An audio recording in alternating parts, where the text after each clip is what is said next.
अस्सलाम वालेकुम। मैं हूं inspiring Syed Masroor. Generation gap को किस तरह से ब्रिज किया जाए वर्क प्लेस के अंदर, इस टॉपिक को मैं डिस्कस करूंगा। 5 जनरेशन्स हैं जो इस वक्त मार्केट में, कंपनीज में, ऑर्गेनाइजेशन में काम कर रही हैं across the globe. Number 1, traditionalists, those who were born between 1925 to 1945. Then baby boomers, born between 1946 to 1964. Then Gen X, born between 1965 to 1980. Then Gen Y, born between 1981 to 2000. And now the Gen Z, born between 2001 to 2020. तो ये 5 generations हैं जो इस वक्त operate कर रही हैं। अब जो वर्कफोर्स की डिस्ट्रीब्यूशन है परसेंटेज वाइज, उसमें ट्रेडिशनलिस्ट जो हैं वो 2% है, बेबी बूमर्स 25% है, जेन एक्स 33% है, जेन वाई 35% है और जेन जी 5% है। तो ये वर्कफोर्स की डिस्ट्रीब्यूशन है। अब थोड़ा सा इनकी क्वालिटीज़ के बारे में बात करते हैं कि हर एक की डिस्टिंक्ट क्वालिटीज़ हैं।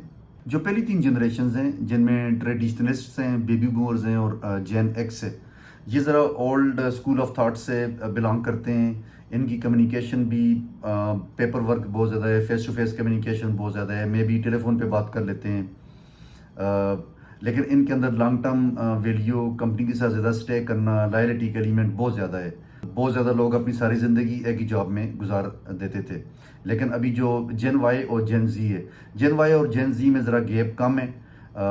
ये ज़्यादा डाइवर्सिटी पे बिलीव करते हैं, क्रिएटिविटी, एंटरप्रेन्योरशिप, इस पे बहुत ज़्यादा बिलीव करते हैं और ये इनकी वैल्यूज़ हैं। जेन जी को अगर स्पेसिफिकली देखा जाए तो ये बिल्कुल डिफरेंट हो गए हैं। इनका कम्युनिकेशन सोशल मीडिया बहुत ज़्यादा है, ईमेल है, टेक्स्ट मैसेजेस हैं। इसी तरह से ये इंडिविजुअलिटी पे बहुत ज़्यादा बिलीव करते हैं। इनका लॉन्ग टर्म जो स्टे किसी एक ऑर्गेनाइजेशन, कंपनी के साथ उतना ज़्यादा फोकस नहीं होता उस चीज़ पे। इनकी कोशिश ये होती है कि ये कैरियर पोर्टफोलियो अपना बनाएं जहाँ पे इनको ज़्यादा वर्क लाइफ बैलेंस मिल रहा है, जहाँ पे इनको ज़्यादा कंफर्ट मिल रही है या इनको ज़्यादा कैरियर अपॉर्चुनिटी मिल रही है, ग्रोथ मिल रही है, वो उस पर ज़्यादा स्टे करने की और फोकस करने की कोशिश करेंगे। ये कुछ थॉट्स मेरी ठीक भी हो सकती हैं, मे बी कुछ गलत भी हो सकती हैं, दीज थिंग्स आर डिबेटेबल, लेकिन एट द सेम टाइम ये जनरेशनल गैप्स इस वक्त वर्क प्लेस पे मौजूद हैं जिनको ब्रिज करने की ज़रूरत है। जो फर्स्ट जनरेशन है ट्रेडिशनलिस्ट की, वो तो बहुत कम लोग रह गए हैं अभी वर्क प्लेस पे, मेरा नहीं ख्याल कि बहुत ज़्यादा लोग होंगे, लेकिन बाकी जनरेशन के लोग अभी भी काम कर रहे हैं। बेबी बूमर्स, जेन एक्स, जेन वाई और जेन जी, ये सारे लोग इस वक्त वर्क प्लेसेस पे मौजूद हैं। इनकी परसेंटेज वेरी कर रही है। जेन जी ज़रा कम है, लेकिन जेन जी अभी अगले 2, 4, 5 सालों में एकदम से बढ़ जाएंगे। कहा यह जाता है कि मे बी बाय 2027 या 25 ये जो है 27%, 30% तक चले जाएंगे। तो इनकी रेशियो बढ़ती जाएगी। तो अब जब वर्क प्लेसेस पे इतनी डाइवर्सिटी आएगी तो उनके इस जनरेशन गैप को किस तरह से ब्रिज किया जाए, इस पे बात करने की ज़रूरत है। अब जबकि 3, 4 या 5 जनरेशन एक वर्क प्लेस पे काम कर रही हैं, तो उसके बेनिफिट्स भी हैं कि पुराने लोग जो होते हैं वो अच्छे मेंटर हैं, कम्युनिकेशन बेहतर हो जाती है, डिसीजन मेकिंग अच्छी हो जाती है, डाइवर्स पर्सपेक्टिव्स मौजूद होते हैं, जिससे कंपनीज को, ऑर्गेनाइजेशन को फ़ायदा हो रहा होता है कि डिफरेंट जनरेशन से जब लोग काम करेंगे, कुछ लोग लंबे अरसे तक काम करेंगे, कुछ अच्छी सोच के साथ काम करेंगे और वो अच्छी तरह से मेंटरशिप कर रहे होंगे। यंग जो लोग हैं वो अग्रेसिवली मार्केट में, फील्ड में जाके काम कर रहे होंगे। तो this is not a bad combination, it is a very good combination. लेकिन देखना ये है कि इस सारे कम्बिनेशन से ऑर्गेनाइजेशंस और कंपनीज किस तरह से बेनिफिट लेती हैं।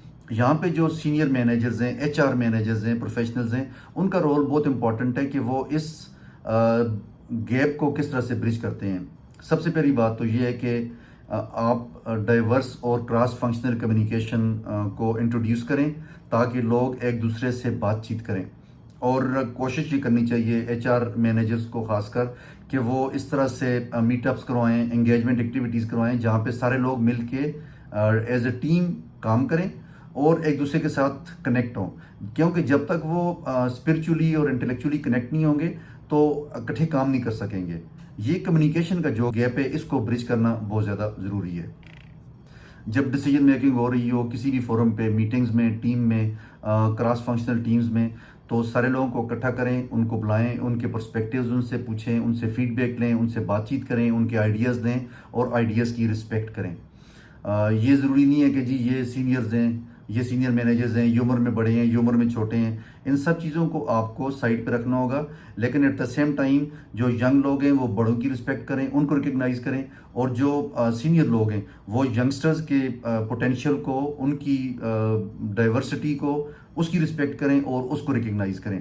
جب یہ ایک دوسرے کے ساتھ گل مل کے کام کریں گے، ایک دوسرے کی رسپیکٹ کریں گے، ایک دوسرے کو ساتھ لے کے چلیں گے اور اکٹھے کھیلیں گے، اکٹھے کام کریں گے، گپ شپ لگائیں گے، ٹیم ورک ایکسرسائزز میں ایسا لیں گے، اچھی طرح سے ایک دوسرے کے ساتھ مل جل کے ٹریننگز کر رہے ہوں گے، ایک دوسرے سے سیکھ رہے ہوں گے، کیونکہ سیکھنے سکھانے کا جو عمل ہے اس میں بھی ینگ لوگوں سے جو سینئر لوگ ہیں وہ سیکھیں اور سینئر لوگوں سے ینگ لوگ سیکھیں۔ یہ ایک میوچل انڈرسٹینڈنگ کی بات ہے، میوچل لرننگ کی بات ہے، کیونکہ ہر ایک بندے کے اندر اللہ پاک نے پوٹینشیل ڈالا ہوا ہے۔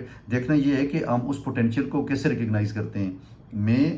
میری وائف، ہم لوگ اپنے بچوں سے سیکھ رہے ہوتے ہیں بہت ساری چیزیں، بہت زیادہ چیزیں جو آج کے دور کی چیزیں ہیں، ان کا پرسپیکٹیو ڈفرینٹ ہے، ان کی تھاٹ پروسیس ڈفرینٹ ہے، تو اس کو ریکگنائز کرنا، اس کو رسپیکٹ کرنا اور اس سے سیکھنا اور سب کو ساتھ لے کے چلنا، this is the beauty of the entire process.